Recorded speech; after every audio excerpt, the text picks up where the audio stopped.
Hello everyone. तो आज का जो टॉपिक है कुछ अलग है। जैसा कि आप लोग को थंबनेल देख के पता चल ही गया होगा, तो आज हम बात करेंगे सीडीएस के सिलेबस पे। बिकॉज़ अगर आप सीडीएस की प्रिपरेशन कर रहे हैं और अगर आपको सिलेबस के बारे में नहीं पता कितना पढ़ना है, क्या पढ़ना है, कैसे पढ़ना है, तो आज हम लोग इसी पे बात करेंगे। वी ऑल नो कि अगर हमें सिलेबस के बारे में पता चल जाता है तो हम अपनी प्रिपरेशन जर्नी को एक अच्छे डायरेक्शन में लेके जा सकते हैं। तो आज के इस वीडियो में फुल सिलेबस के बारे में बताऊंगा। वीडियो को बिना स्किप किए देखिएगा, तभी समझ में आएगा। तो चलिए अपने वीडियो को स्टार्ट करते हैं। तो आज हम सबसे पहले बात करेंगे सीडीएस के वेटेज पे। तो आज हम सबसे पहले बात करेंगे सीडीएस के वेटेज पे। एग्ज़ाम पैटर्न क्या रहता है, हम यहाँ पे बात करेंगे टोटल नंबर ऑफ क्वेश्चन की, निगेटिव मार्किंग की, और एग्ज़ाम में कितना टाइम मिलता है। अगर आप IMA,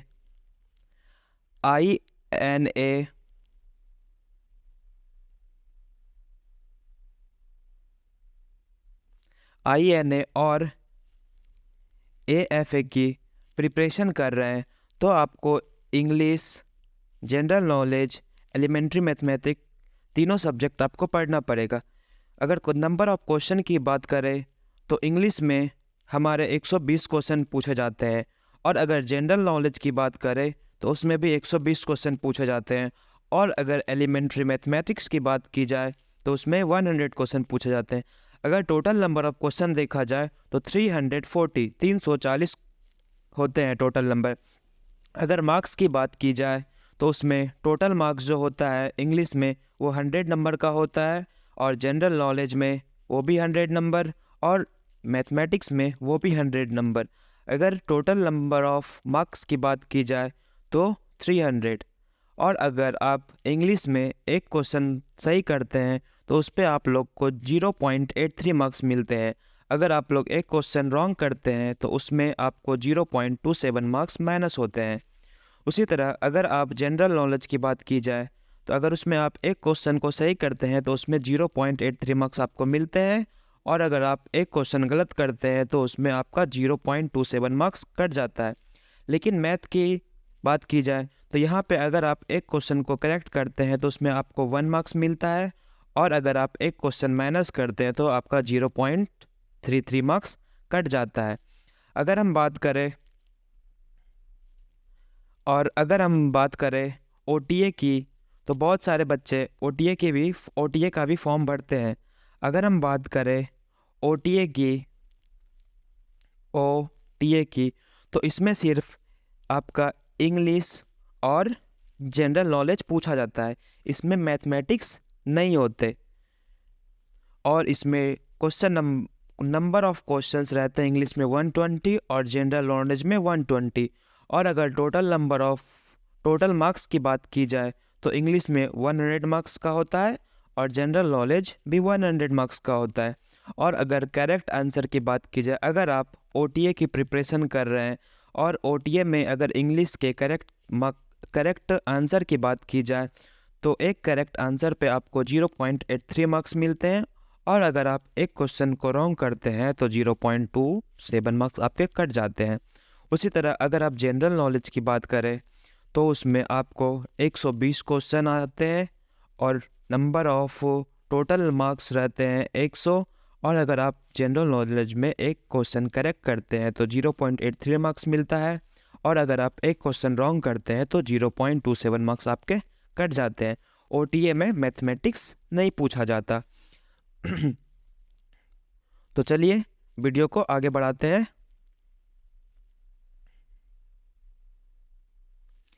अगर हम बात करें टाइम ड्यूरेशन की, तो अगर आप IMA या AFA या INA या OTA की प्रिपरेशन कर रहे हैं, तो अगर उसमें हम लोग अगर एग्ज़ाम के टाइम ड्यूरेशन की बात करें तो एवरी सब्जेक्ट आपको 2 आवर मिलते हैं। अगर इंग्लिश की बात की जाए तो 2 आवर, जनरल नॉलेज की बात की जाए तो 2 आवर, और एलिमेंट्री मैथ की बात की जाए तो उसमें भी 2 आवर। सब्जेक्ट वाइज हर एक पेपर का टाइम 2 आवर होता है। जब भी आप सीडीएस एग्ज़ाम की प्रिपरेशन कर रहे हो तो आपको इन तीनों बातों को याद रखना पड़ेगा। तो चलिए हम आगे बढ़ते हैं। अगर देखा जाए तो पेपर जो होता है वो आपका सीडीएस में 3 पेपर होता है, एक इंग्लिश का, एक मैथ का और एक जीके का। जैसा अभी मैंने आप लोग को बताया कि सभी पेपर का जो टाइम ड्यूरेशन होता है, अगर आप इंग्लिश का पेपर दे रहे हैं तो उसमें 2 आवर आप लोग को मिलेगा, और मैथ के लिए भी 2 आवर और जीके के लिए भी 2 आवर। अगर आप IMA, AFA और INA का पेपर दे रहे हैं तो आपको ये तीनों सब्जेक्ट देना पड़ेगा। और अगर आप सिर्फ OTA का एग्ज़ाम दे रहे हैं, अगर आप सिर्फ OTA के लिए अप्लाई किए हैं तो आप लोग को सिर्फ इसमें इंग्लिश और जीके का एग्ज़ाम देना पड़ेगा। मैथ इसमें आप लोग का नहीं पूछा जाता। चलिए हम आगे बढ़ते हैं। अगर हम बात करें जनरल नॉलेज की तो यहाँ पे ज्योग्राफी,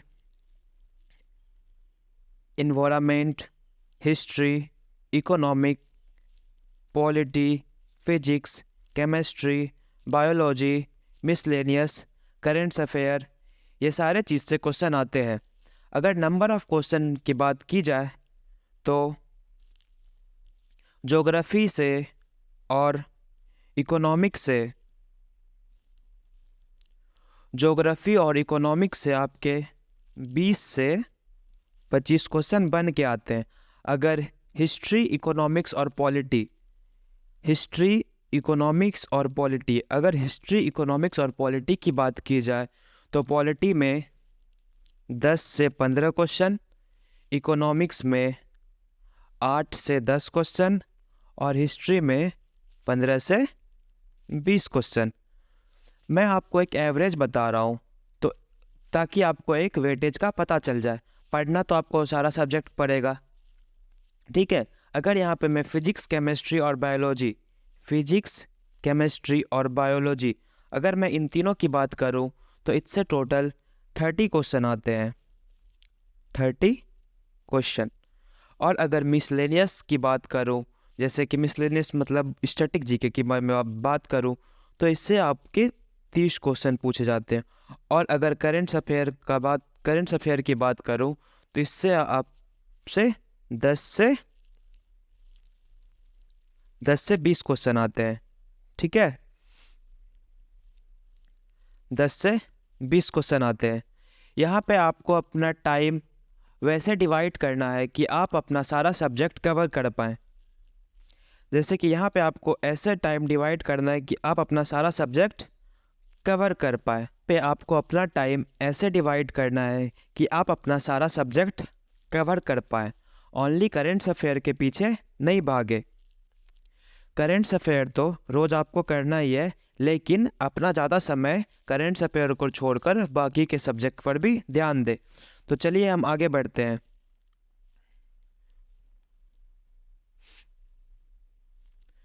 तो हम यहाँ पे बात करेंगे जीके की। अगर जीके को देखा जाए तो हमने 2 पार्ट में डिवाइड किया, एक स्टैटिक जीके और एक करंट जीके। स्टैटिक जीके में हमारा पॉलिटी, हिस्ट्री, ज्योग्राफी ये 3 आते हैं। और अगर करंट जीके की बात की जाए तो international relations, defence related, economy और टेक्नोलॉजी ये सभी आते हैं। स्टैटिक जीके का मतलब होता है कि ये आपका कभी चेंज नहीं होता। पॉलिटी, हिस्ट्री, ज्योग्राफी ये सब कभी चेंज नहीं होता। जैसे कि हिस्ट्री में गुलाम वंश है और गुलाम वंश का जो संस्थापक है वो कुतुबुद्दीन ऐबक है, तो ये कभी चेंज नहीं होता। अगर वो गुलाम वंश का संस्थापक कुतुबुद्दीन ऐबक है तो वो कुतुबुद्दीन ऐबक ही रहेगा, कि नहीं चेंज होने वाला। और अगर करंट्स जीके की बात करें तो जैसे इंटरनेशनल रिलेशनशिप अभी मैंने बताया, डिफेंस रिलेटेड, इकोनॉमिक्स, टेक्नोलॉजी ये सभी जो होते हैं ये सभी चेंज होते रहते हैं। अगर हम देखें तो टेक्नोलॉजी में चेंज आते हैं डिफेंस टेक्नोलॉजी, मिसाइल टेक्नोलॉजी और भी बहुत सारी चीज़ें हैं जो कि टेक्नोलॉजी में चेंज आते हैं। इकोनॉमिक में भी चेंज आते हैं, डिफेंस रिलेटेड में भी चेंज आते हैं और इंटरनेशनल रिलेशंस में भी चेंज आते हैं। अगर हम यहाँ पे बात करें, हम यहाँ से अब आगे बढ़ते हैं। अगर हम बात करें पॉलिटी की, शायद आप लोग को दिख रहा होगा, अगर हम बात करें, एक मिनट मैं अपने स्केच को मोटा कर, अगर हम बात करें पॉलिटी की, तो यहाँ से यहाँ पे जितने भी टॉपिक हैं ये सारे टॉपिक से क्वेश्चन आते हैं, जैसे fundamental rights, directive principle, fundamental duties, writs, appoints, parliament, amendment, president and governor और जुडिशरी, ये सभी से क्वेश्चन आते हैं। पार्लियामेंट की बात करूं तो यहाँ पे लोकसभा और राज्यसभा का इलेक्शन, ये सभी चीज़ आपको पार्लियामेंट में पढ़ने मिल जाएगा। अगर आपको एक बताऊं कि पॉलिटी आपको कैसे पढ़ना है, तो एक कंपैरिजन के साथ आप पढ़ सकते हैं। जैसे कि अगर आप प्रेसिडेंट पढ़ रहे हैं और गवर्नर पढ़ रहे हैं, तो उसको आप लोग एक कंपैरिजन के साथ पढ़े। लोकसभा, राज्यसभा, इसको आप लोग एक कंपैरिजन के साथ पढ़े। ठीक है, तो हम आगे बढ़ते हैं। अगर हम बात करें हिस्ट्री की, तो हिस्ट्री को 3 पार्ट में डिवाइड कर दिया गया है। एक एंशिएंट इंडिया, एक मिडिवल इंडिया और एक मॉडर्न इंडिया। तो हम पहले बात करेंगे एंशिएंट इंडिया के बारे में। अगर एंशिएंट इंडिया में टॉपिक देखा जाए तो Indus valley civilisation, Vedic age of Aryan, Jainism, Buddhism, Mauryan age, Gupta empire. मैं यहाँ पे आप लोग को जितना भी टॉपिक बता रहा हूँ वो सारा सीडीएस एग्ज़ाम के लिए इम्पोर्टेंट है, तो प्लीज़ आप इन सभी टॉपिक को कवर करें। तो हम आगे बढ़ते हैं। एंशिएंट इंडिया के बाद हम देखेंगे मिडिवल इंडिया। अगर हम मिडिवल इंडिया की बात करें, उसके अंदर जो टॉपिक हैं इम्पोर्टेंट टॉपिक, तो एडवेंट ऑफ यूरोपिज्म, दिल्ली सल्तनत, Vijayanagara empire, Bahmani empire, age of Mughal and Maratha, ये जितने भी टॉपिक हैं ये सबको आपको कवर करना पड़ेगा। और अगर हम बात करें मॉडर्न इंडिया की, तो European power, rise of the British empire. British empire जो भारत आए थे वो एक व्यापार के नज़रिए से आए थे, लेकिन इन्होंने क्या किया, यहाँ पे आके अपना रूल चलाया, ब्रिटिश एम्पायर। फिर अगर आगे बढ़े तो reform movement, revolt of 1857, the Congress era, Gandhian era, freedom struggle, Indian nation army. तो ये सभी जितने भी टॉपिक है ये हिस्ट्री के टॉपिक हैं मॉडर्न इंडिया के। तो अगर आप हिस्ट्री को कहानी की तरह पढ़ते हैं तो आपको याद भी रहेगा। तो हम अब आगे बढ़ते हैं। तो हम बात करें ज्योग्राफी की, तो अब हम बात करेंगे ज्योग्राफी की।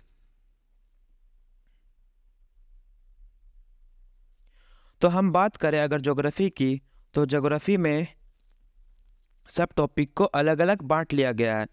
जैसे पहला physical geography, human geography, economic geography, political geography, environment, Indian geography और वर्ल्ड ज्योग्राफी।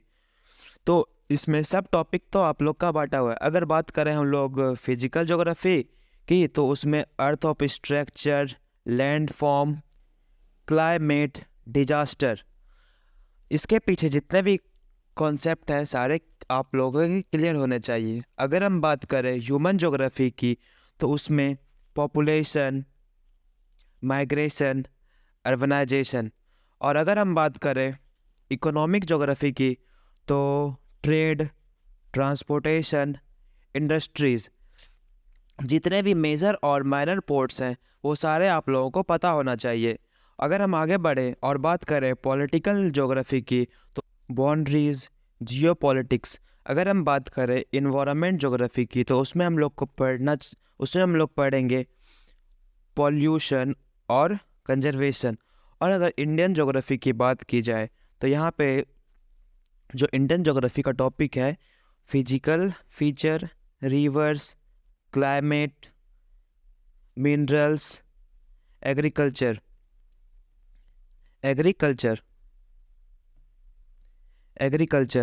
ठीक है। और अगर हम लोग वर्ल्ड ज्योग्राफी की बात करें, तो वर्ल्ड ज्योग्राफी में हम लोग को पढ़ना है फिजिकल फीचर मतलब माउंटेन आपका कहाँ लोकेटेड है, रॉकीज आपका नॉर्थ एरिया में है, एंडीज आपका साउथ अमेरिका में है और रॉकीज आपका नॉर्थ अमेरिका में है। आपको सभी का लोकेशंस पता होना चाहिए। तो हम अब आगे बढ़ते हैं। तो अगर बात की जाए इकोनॉमिक्स की, तो इकोनॉमिक्स में हम लोग को देखना है कि क्या क्या पढ़ना है, इंपॉर्टेंट टॉपिक्स क्या क्या है हमारे। तो अगर हम बात करें इकोनॉमिक्स की, तो अगर हम बात करें इकोनॉमिक्स की तो monetary policy, banking system, type of taxes, programs and policies, basic terminologies और important industries, market system in India और नीति आयोग और प्लानिंग कमीशन। तो ये सारे जितने भी टॉपिक है ये सारे इकोनॉमिक के टॉपिक है। तो अब हम बात करेंगे साइंस की। साइंस में आप लोग को पता है जैसे कि 3 भाग है, एक फिजिक्स, केमिस्ट्री और बायोलॉजी। तो हम लोग बात करेंगे पहले फिजिक्स की। अगर फिजिक्स में देखा जाए, अगर बात करें फिजिक्स के टॉपिक की, तो kinematics, law of motion, work energy power, gravitation, electricity, sound, thermodynamics, magnetism, optics, ये जितने भी टॉपिक हैं फिजिक्स के ये सारे आपके लिए इम्पॉर्टेंट है। और हम फिर आगे बढ़ेंगे, फिर बात करेंगे हम लोग केमिस्ट्री की। अगर केमिस्ट्री में देखा जाए तो matter, structure of atom, periodic table, metals, non metals, carbon, carbon compounds, chemical reactions, chemical bonds, acid base and salt, ये सारे जितने भी केमिस्ट्री के टॉपिक है ये सारे इंपॉर्टेंट है। और हम बात करें लास्ट बायोलॉजी की। अगर हम बात करें बायोलॉजी की तो cell, animal tissue, plant tissues, vitamins and minerals, deficiency diseases, digestive system, circulation system, respiratory system, nervous system, ये सारे बायोलॉजी के टॉपिक हैं। और अगर हम बात करें एक इम्पॉर्टेंट टॉपिक की कि जो इसमें हाई पॉइंट्स, अगर बात करें हम इम्पॉर्टेंट टॉपिक मतलब जिससे ज़्यादा क्वेश्चन आ सकते हैं, तो वो है फिजिक्स में है आप लोगों का ऑप्टिक्स, साउंड, मैकेनिज्म और इलेक्ट्रिसिटी और मैग्नेटिज्म। और अगर हम लोग केमिस्ट्री की बात करें तो acid base salt, metals, non metals, carbon and compound. और अगर हम लोग बायोलॉजी की बात करें तो cells and tissue, vitamins and minerals, disease और प्लांट सिस्टम। अगर आप लोग को मन हो तो वीडियो पॉज करके आप लोग स्क्रीनशॉट भी ले सकते हो, नहीं तो मैं सारा जो भी PDF है वो मैं अपने वहाँ पे कमेंट पे पिन कर दूंगा या डिस्क्रिप्शन में। तो हम आगे बढ़ते हैं। अगर हम बात करें करेंट अफेयर के टॉपिक की तो technology, economy, defence related, international relation, awards, index and reports, ये जितने भी आप लोगों के करेंट अफेयर में टॉपिक है वो सारे आपको कवर करने पड़ेंगे। तो हम नेक्स्ट आगे बढ़ते हैं। तो अब हम बात करेंगे इंग्लिश की।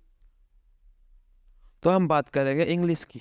अगर इंग्लिश में देखा जाए तो antonyms and synonyms, sentence improvement, comprehensions, word substitution, spotting errors, selection of words, ordering of words in sentence, fill in the blanks और ordering in sentence, ये सारे जितने भी इंग्लिश के टॉपिक है ये भी आप लोगों के लिए इम्पॉर्टेंट है। तो अब हम आगे बढ़ते हैं। तो अब हम बात करेंगे मैथ्स के टॉपिक की। अगर मैथ्स के टॉपिक की बात की जाए, मैंने आपको वीडियो के स्टार्टिंग में ही बताया था, मैथ्स जो इम्पोर्टेंट है वो है सिर्फ IMA के लिए, AFA के लिए और INA के लिए। ये मैथ्स जो है वो OTA वालों के लिए नहीं है, ये सिर्फ IMA के लिए, AFA के लिए और INA के लिए। तो अगर हम मैथ्स की टॉपिक की बात करें तो मैथ्स में जो इम्पोर्टेंट टॉपिक है वो आप लोग का है number system, HCF, LCM, power roots and decimal fraction, work and time, time and distance, average, percentage, ratio and proportional, profit and loss, simple and compound interest, logarithm, quadratic equation, fractions, linear equation, sets, height and distance, trigonometry, geometry, mensuration, statics and probability. ये जितने भी आपके maths के topic हैं वो सारे आपके लिए इम्पॉर्टेंट है।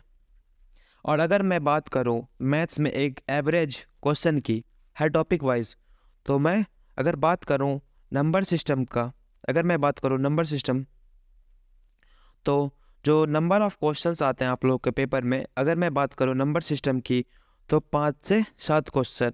अगर मैं बात करूं HCF LCM की तो 4 से 5 क्वेश्चन। मैं बात करूं अगर पावर रूट्स डेसिमल की तो 3 से 4 क्वेश्चन।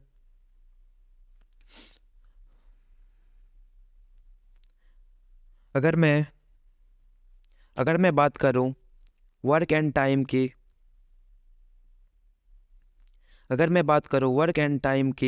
तो 4 से 6 क्वेश्चन। टाइम एंड डिस्टेंस 4 से 6 क्वेश्चन। एवरेज 3 से 5 क्वेश्चन। परसेंटेज 5 से 7 क्वेश्चन। रेशियो प्रोपोर्शनल 5 से 7 क्वेश्चन। प्रॉफिट लॉस 3 से 7। उसी तरह सिंपल एंड कंपाउंड इंटरेस्ट 5 से 7। फिर लॉगरिथम 1 से 3। उसके बाद क्वाड्रेटिक इक्वेशन 5 से 7। फिर फैक्टराइजेशन 4 से 6। लीनियर इक्वेशन 4 से 6। सेट्स 2 से 3। हाइट एंड डिस्टेंस 4 से 6। ट्रिग्नोमेट्री 8 से 12। जियोमेट्री 12 से 15। मेंसुरेशन 8 से 10। और and last statics and probability की बात की जाए तो 6 से 8 क्वेश्चन। तो ये जितने भी मैं आपको टॉपिक बताया हूँ वो सभी आपके लिए इम्पोर्टेंट्स है। ठीक है, अगर आपको वीडियो पॉज करके स्क्रीनशॉट लेना है तो स्क्रीनशॉट ले लीजिएगा, नहीं तो मैं अपने वीडियो के डिस्क्रिप्शन में ये सारे PDF का लिंक डाल दूंगा। तो ये मैंने अभी जितना भी आप लोग को मैथ्स में टॉपिक बताया वो CDS के लिए, आप सभी के लिए इम्पोर्टेंट है। तो प्लीज़ आप लोग एक भी क्वेश्चन को नहीं छोड़ें, एक भी चैप्टर को, और सभी को इम्पोर्टेंट समझे।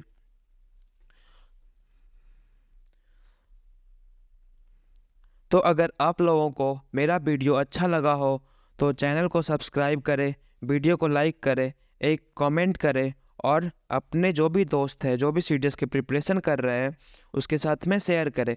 अगर आप लोगों के मन में अभी भी कोई सवाल है वीडियो से रिलेटेड, या फिर चाहते हैं कि मैं कोई सवाल का जवाब दूं, तो आप लोग कमेंट में अपना सवाल छोड़ देना, मैं ज़रूर उस सवाल का रिप्लाई करूंगा। तो प्लीज़ बिना लाइक किए वीडियो को मत जाना, वीडियो को लाइक कर देना, चैनल को सब्सक्राइब कर देना, और एक प्यारा से कमेंट ज़रूर कर देना। मैंने अभी आपको जितना भी सारा चैप्टर वाइज जो टॉपिक बताए सारे चीज़, वो आप जो भी CDS का प्रिपरेशन कर रहे हैं वो सभी के लिए इम्पोर्टेंट है। तो प्लीज़ आप जितना भी मैंने अभी टॉपिक बताया वो सारे टॉपिक को कवर करें, और एक वे में अपने आप को आगे बढ़ाएं। ये नहीं कि जैसे तैसे कहीं से भी प्रिपरेशन कर रहे हैं। पहले आप सबसे पहले सिलेबस देखें, क्या पढ़ना है मुझे, नहीं पढ़ना है, कितना पढ़ना है, एक वेटेज लेके जाएं, ताकि इससे आपको भी सुविधा हो पढ़ने में और आप ज़्यादा इधर उधर ना भटके। तो चलिए मैं अपने वीडियो को यहीं पे ख़त्म करता हूँ। अगर आपको वीडियो अच्छा लगा होगा तो चैनल को सब्सक्राइब, वीडियो को लाइक, कमेंट, और अपने जो भी फ्रेंड्स हैं, जो भी आप लोग का फ्रेंड्स CDS की प्रिपरेशन कर रहे हैं, उसको ये वीडियो शेयर करना ना भूलें। Thank you. और अगर आप लोग को मेरा चैनल अच्छा लगता है तो मैं इस पे अपना डेली स्टडी ब्लॉग डालता हूँ, तो आप लोग उसे ज़रूर देखें। अगर आप चाहते हैं कि मैं अभी और किसी चीज़ पे वीडियो बनाऊँ तो आप मुझे कमेंट में ज़रूर बताइएगा, मैं आप लोग के लिए ज़रूर बना के डाल दूँगा अपने चैनल पे। ठीक है, थैंक यू।